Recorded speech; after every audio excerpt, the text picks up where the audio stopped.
Une année jubilaire a été ouverte par le pape et les diocèses du monde entier. 4 mots pour décrire cette année jubilaire 2025. C'est une année sainte et le thème choisi par le pape est pèlerin de l'espérance. Elle est marquée par 3 grands moments, la prière, le pèlerinage et la réconciliation. Elle a pour but de raviver la foi, promouvoir l'unité et la paix, favoriser la conversion intérieure et la réconciliation, encourager les œuvres de charité.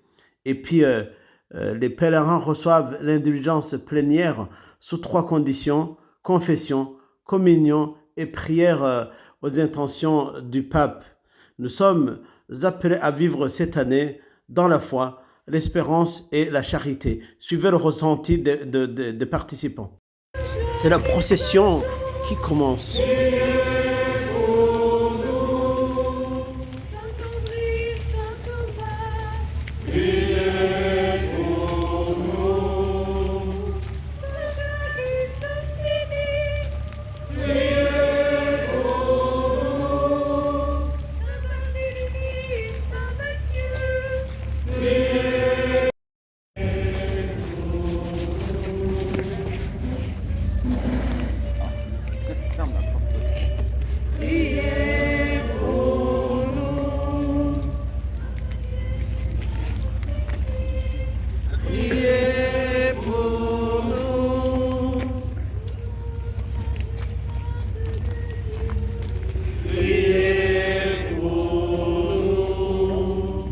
Nous arrivons à la cathédrale, c'est maintenant l'ouverture.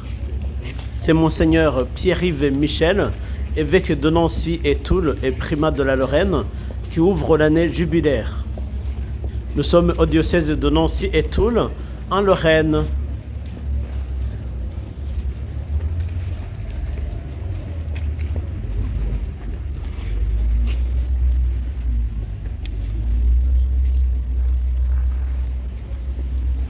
Salut au roi, notre unique espérance.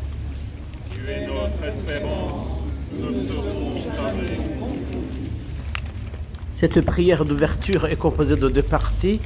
Il y a une partie qui a été lue par Monseigneur Pierre-Yves Michel et une autre partie qui a été lue par des fidèles qui font la procession. C'est très important. Après l'ouverture de la cathédrale, la procession va continuer. Et vous voyez comment on ouvre la cathédrale. Beaucoup de fidèles avaient répondu massivement à cette procession qui a précédé l'ouverture et puis à la messe qui a suivi. À part l'évêque, il y avait des prêtres qui représentaient aussi les autres. Et puis il y avait beaucoup de fidèles, parmi lesquels des religieuses et des religieux.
À l'issue de la messe, suivez le ressenti des fidèles.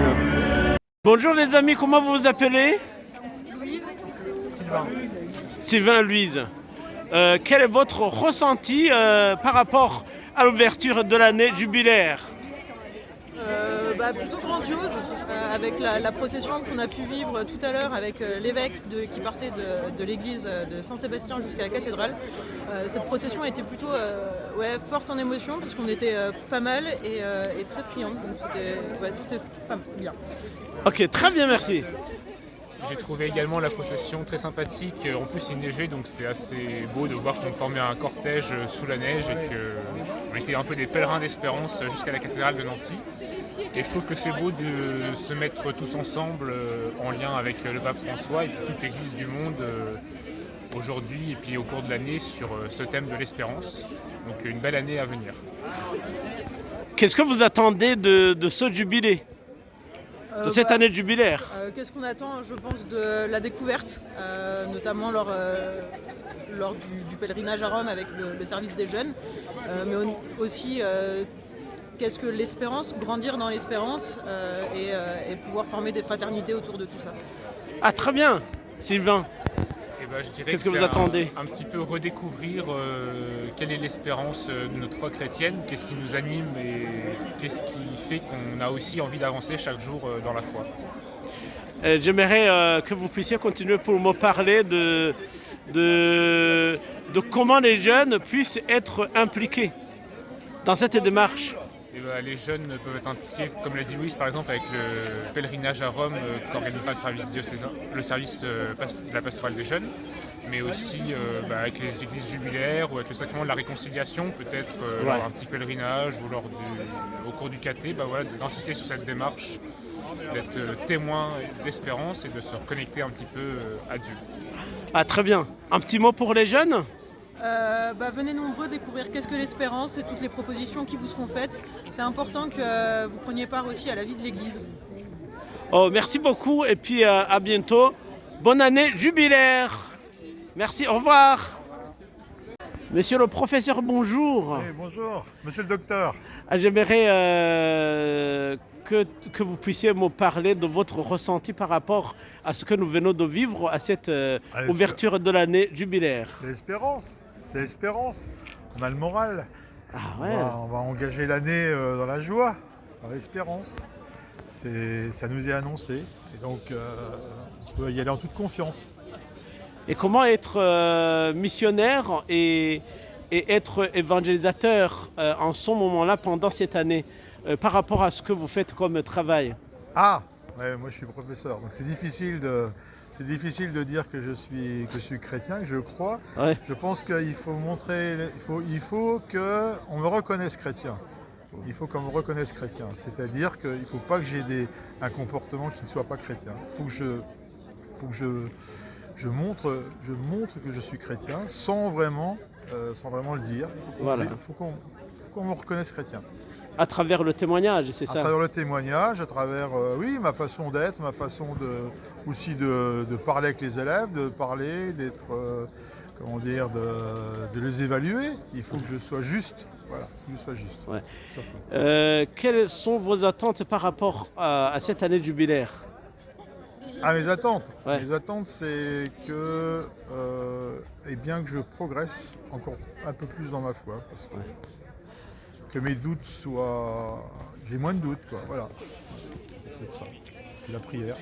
Un petit mot pour les jeunes, puisque comme vous êtes professeur, vous encadrez des jeunes. Un petit mot pour les jeunes? Les jeunes, moi je pense que c'est eux qui nous aident dans l'espérance. En fait, si eux, j'espère qu'ils vont comprendre qu'ils ont l'espérance, que l'espérance, et que Dieu va leur apporter l'espérance. Et ça, c'est quelque chose qui est important, parce que si les jeunes n'ont plus l'espérance, je crois que le monde est fini, quoi. C'est notre avenir, quoi. Ah, merci beaucoup. Et puis, je pense que c'est votre mission, avoir le rôle que vous avez dans le diocèse. C'est quel rôle? Je suis délégué. Vous avez une mission, non? Oui, coopération missionnaire. Voilà, merci. Voilà. Et puis, bonne émission. Au revoir. Merci, au revoir. Merci.